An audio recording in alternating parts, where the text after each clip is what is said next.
John, this is 3 fights in pretty quick order for you, man. Yeah. Physically, mentally, I mean, how difficult is this stretch for you? It's not difficult at all. Physically, I feel great. My weight's already down. Mentally, I feel really great as well. It feels very familiar to be here. When you fight so often, you just get this comfort where you just, you feel in your zone. I feel the way I did when I was like super young, fighting just back to back to back. Only difference is I'm a little more mature and a little more sure, and my team and myself.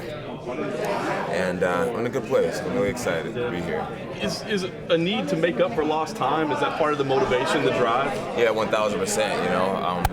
I have a lot of supporters that stuck with me even throughout my inactivity, and this is my way to say thank you to my fans for being there and for their unwavering support. And yeah, I'm just more grateful than ever to be the UFC Light Heavyweight Champion. It's a special job to have, and I just want to do right by it. And yeah, I just feel like there's not many things you can do in life to make this type of income. So it's like, if my body's gonna hold up, why not just right until the wheels fall off, right? So I'm here to just continue, dominating and collecting for my family's future. Yeah. This fight, obviously, a lot's being made of Maheta's power. I mean, is that the biggest concern with him? And is that the way to beat you? I mean, everybody's trying to figure out this riddle, and I think maybe the one thing people say is one-shot knockout. You got to catch him. Do you think that's the way to beat Jon Jones? And is that what you're worried about right now? I mean, historically, it hasn't been the way because no one's been able to do it, right? I feel like my fiance has enough power to knock me out if I put my hands behind my back and let her hit me in the chin. It's not about having power, it's about being smart enough to land the shot. And thus far, no one's been smart enough to do it. So I try not to get intimidated by muscles. Nice. We know you're working towards, GOAT status. You want to make sure that it's established. Where does the champ thing fit to you? I mean, we see one right next to you. And I just wonder, I mean, it doesn't seem to necessarily appeal to you quite as much. Do you feel like that establishes you as a great by having two weight class titles? I think it's awesome to become a champ, but I also know that I have time to do it. I have a lot of time to do it. Right now, I'm 31 years old. I'm one of the youngest guys in the division. And I feel no need to rush that. Continue on dominance at light heavyweight's working out great for me. Providing for my family and breaking records. And when the time is right, I'll try it at heavyweight as well. I think the quickest way to make that happen is for the UFC to reach out to me and say, hey, John, we want to take good care of you to take on some bigger guys, and I'll oblige. Guys, if this fighting doesn't work out for you, how about financial advisor? I mean, you're out there giving advice to people. What was the motivation behind you reaching out and kind of sharing what you did? The reason why I came out and I encourage fighters to think about what they're paying management teams is just because there's a lot of fighters out there that's walking away from the sport with nothing. And at the end of the day, I just feel like everyone should be earning what they get, and I just wanted to educate some of the boys. At the end of the day, it's like true legacy moves are how you affect other people's lives, and I felt like if one athlete reevaluated his situation and signed a better deal with his program and ultimately saved more money for his family, then I helped. And so yeah, it's about changing lives and giving back, and that was my way of doing it. Just in a small way. Well, the NFL experience, with your brothers too. I mean, I'm sure that kind of set your mind in a different place about that financial implication. Yeah, for sure. Having brothers in the NFL, you're used to managers, and football taking 1%, 2%, and in MMA, it's common for guys to take 20%, 25%.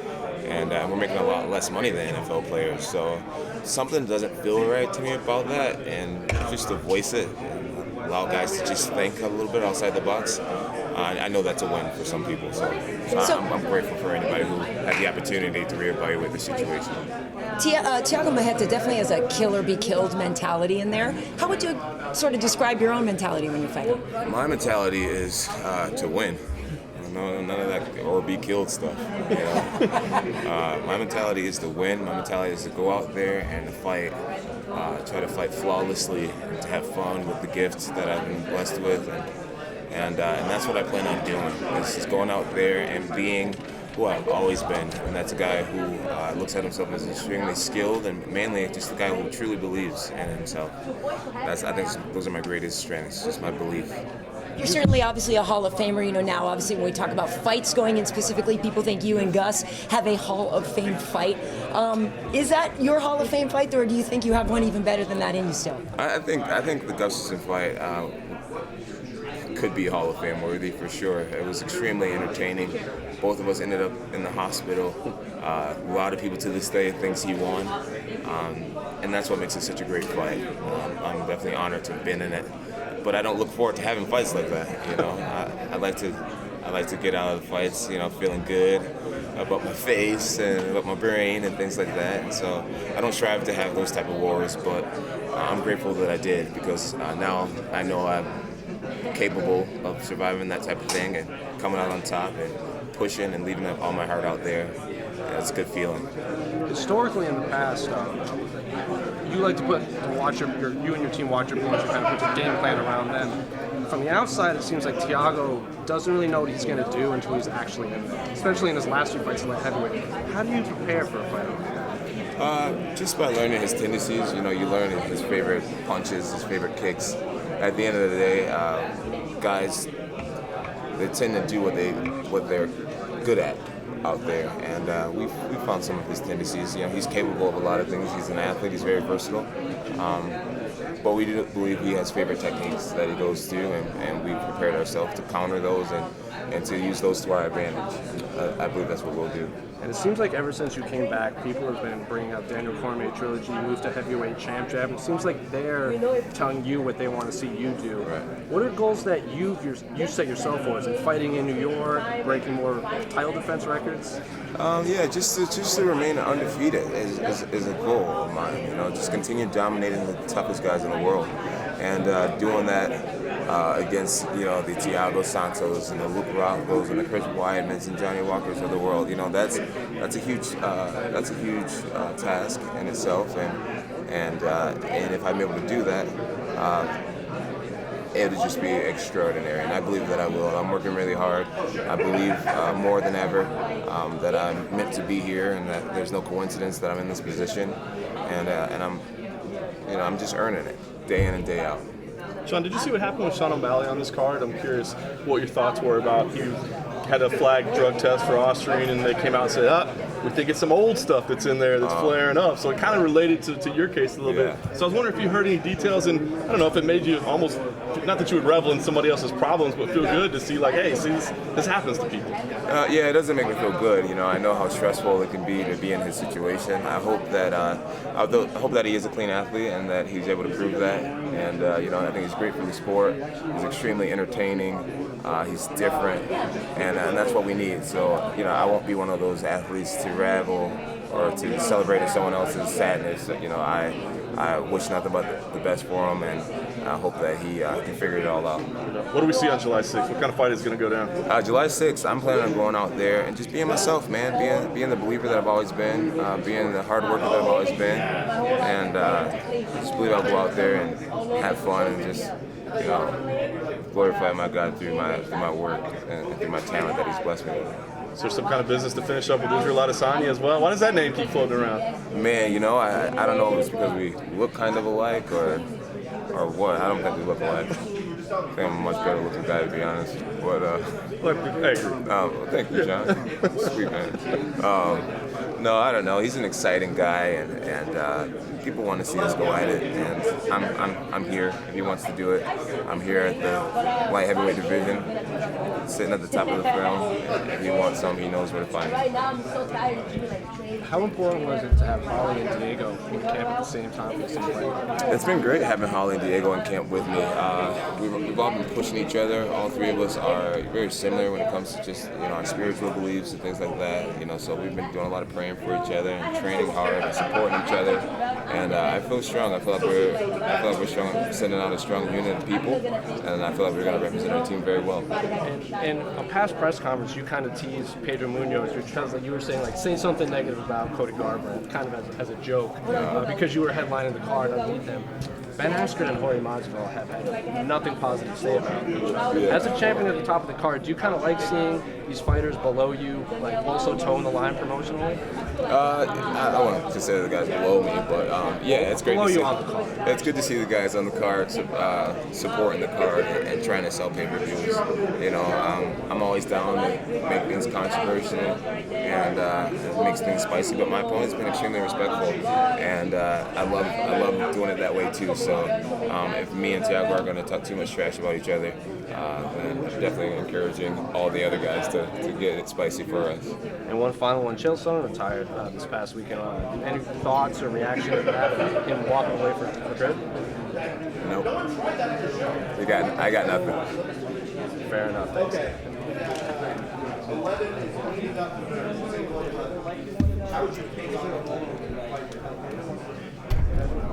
All right, guys.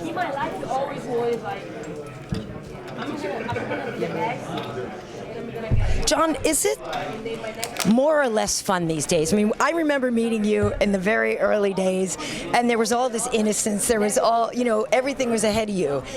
You've done so much already. You've achieved so much already. So where's the fun for you? Is it more fun being at the top, or was it more fun climbing? It's fun being at the top of the division. I feel like I'm constantly climbing.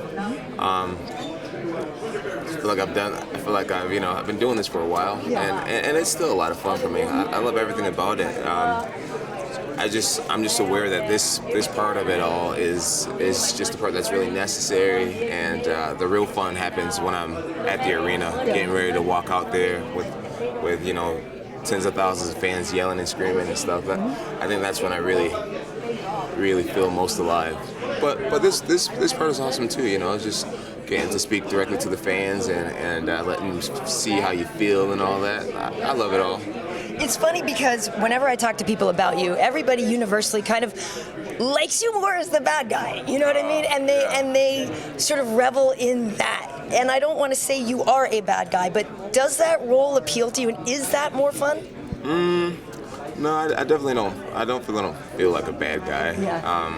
I think I have many sides. I have my sweet side. I can be very kind. I can be very loving. Yeah. I can be very mean. When I'm doing my work. I have many sides, like we all do. And I don't know. I don't know why the fans want to see me be a bad person. I think there's enough bad people in the world. I don't even mean a bad person, but like really owning your dominance and just that confidence that comes in it. That's what I mean. Unapologetic, I guess, is it more than a bad guy? Yeah. No, I don't feel like. I feel like I do own my dominance. Yeah. I speak victory. I speak confidently. And I own being the lion that I am for sure. Yeah. I just know right now my opponent that I have. He's been nothing but respectful. So there's no need for me to bring out any type of hatred or bad blood between each other, especially as Christians. He's a Christian brother as well, and so in a way, I got nothing bad to say about the guy. He's a great athlete. I understand him to be a good man who gives back to his community and things like that, and so he has my respect. But at the end of the day, we both want the same thing, and that's to have our hand raised, and so that makes him the enemy. Certainly this weekend we have Francis Ngannou facing Junior Dos Santos. Everybody's been talking about you going up in weight. How much of a possibility is that really? I think it's a strong possibility. I think it's going to take the UFC to make it happen. At the end of the day, UFC, the guys have... How come? What do you mean? Because you'd be the guy saying, I want to do it. Oh, yeah, well, I'm just saying, I feel like they would have to offer, The right fight. Not the right fight, but just the right payday. You know what I mean? I feel like heavyweights, they take a lot of damage. These guys are big boys, and your brain doesn't grow. Bigger you are doesn't mean you have a bigger brain or a stronger brain. It's like these guys, they hit really hard, and I'm sure they walk away with a lot more concussions, and a lot more heavyweight fights are ended by knockout. And I think it's a dangerous risk to take. So if I was going to risk fighting these monsters that are capable of knocking you out with one punch, I want the reward to be a little bit bigger. Certainly as the father, though, of a lot of girls, I think having also been a heavyweight champion would be intimidating for those guys when they come to date your daughters. I think John Bones, the light heavyweight champ, is pretty intimidating as well. But the key is to raise good quality women that you don't don't have to watch every day. You know they can conduct themselves and do the right thing when no one's watching. Yeah. I believe that's what I'm raising. I just think of that scene from Bad Boys, and I just picture you. You know what I mean? That's what I think of. I do have a lot of guns. I sure do. But no, they're really good girls, and I'm blessed to be their dad. Awesome. Thanks, John. Thank you.